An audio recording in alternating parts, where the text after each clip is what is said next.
Hello everyone, my name is Brian Nettles, and today I'm going to take a little bit of time to talk about the translation process of the Burrows Cave stones and then show you the first translation that I did. It's called This Leviathan Splashed.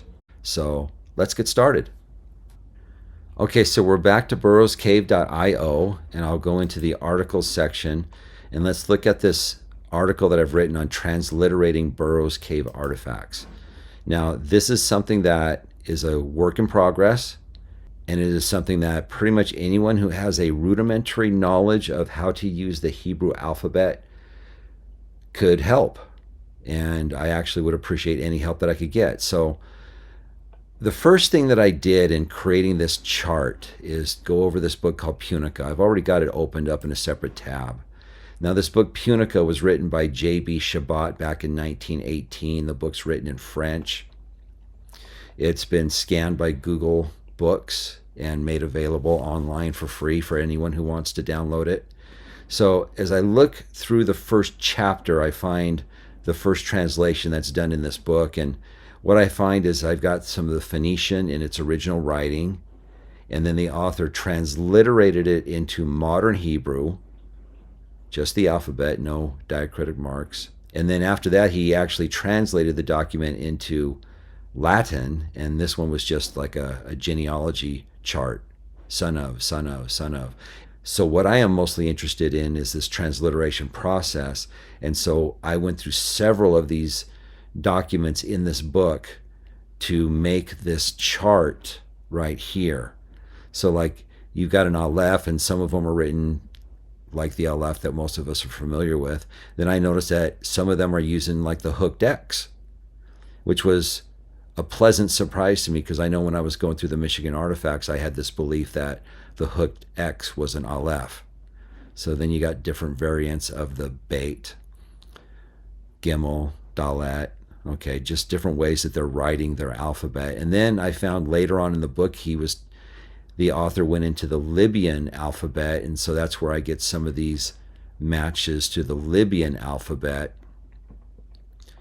And some of the Burrows stones seem to be using this Libyan alphabet. So I'm doing the best that I can to make this matching to the Burrows stones. So I actually think this is still a work in progress. I don't think this is not static at this time. It's probably going to change a little bit more as I continue doing more translations. Okay, so let's now go to the article on the Leviathan Splashed.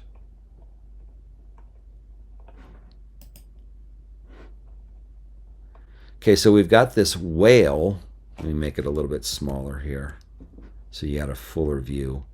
You've got this whale that's jumping over the water.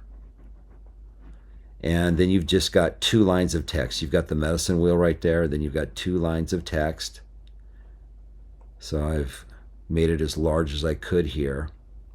Now, it's not really the clearest text, but this, if you look at it, I could see what apparently looks like a zayin. It's questionable as to whether or not that's an indentation. I'm not really certain, but I'm thinking that this is a zayin, and this is an L and a V or a Wa, V or W.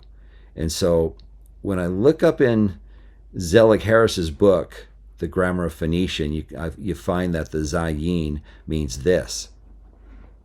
In Hebrew, it's actually very similar. So like if I go into Google Translate and I type, well, let's just say the word this in English, and it's a zayin and a hey, zahay.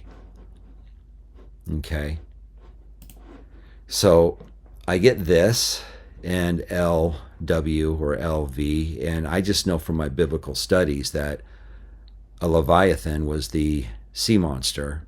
And so it's always been wondered as whether or not a whale was a Leviathan. And here you have validation that the whale is a Leviathan, this Leviathan. Okay. The second line has three symbols. It's a vertical line. If I go back to my chart, let's go back to the chart.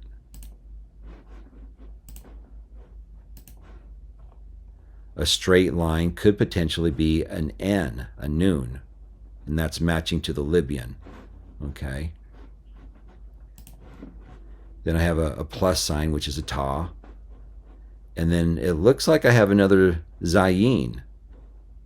I actually had to play with this. Sometimes I'm just dropping them into Google Translate. When I dropped it into Google Translate, it was Nun, Tav, Zayin. And if I put that into Google Translate, it's actually not giving me the right word.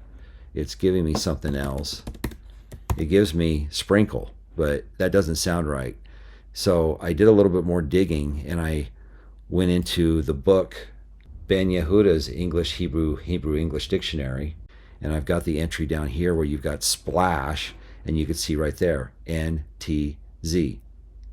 So I say that's a perfect hit. This Leviathan Splashed. Have a great day.